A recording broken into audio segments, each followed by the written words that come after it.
วันนี้ Kids Cooking จะชวนน้องๆมาทำขนมง่ายๆค่ะเมนูนี้ง่ายแน่นอนทำตามได้สบายมากเลยไปทำวุ้นสตรอเบอรี่นมสดพร้อมๆกันเลยค่ะ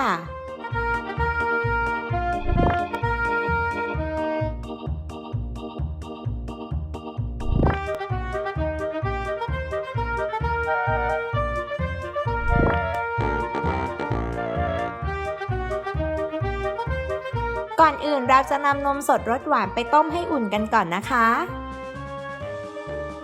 พอนมอุ่นได้ที่แล้วก็ใส่ผงวุ้นตามลงไปคนจนผงวุ้นทั้งหมดละลายค่ะ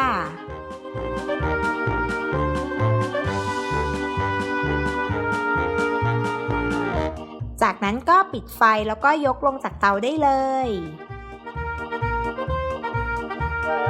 ทีนี้ก็มาเตรียมพิมพ์กันต่อค่ะตักสตรอเบอรี่ที่เราหั่นเป็นชิ้นเล็กๆเอาไว้นะคะใส่ที่ก้นพิมพ์ค่ะใครชอบถ้วยหรือพิมพ์รูปทรงไหนเลือกได้ตามใจชอบเลยนะคะ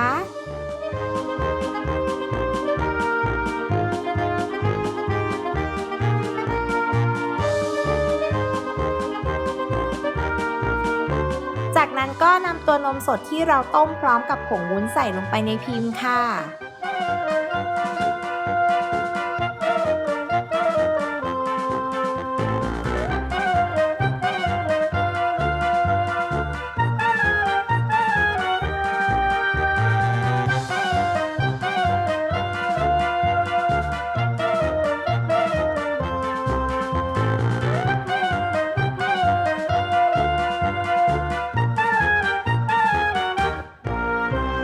นำไปแช่เย็นนะคะแล้วก็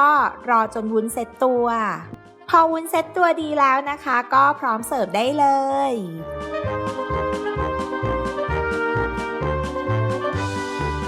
คลิปหน้า Kids Cooking จะมีเมนูไหนมาฝากน้องๆกันอีกนะคะกด Subscribe Kids Kitchen เอาไว้แล้วก็อย่าลืมกดกระดิ่งอัปเดตคลิปของเราด้วยนะ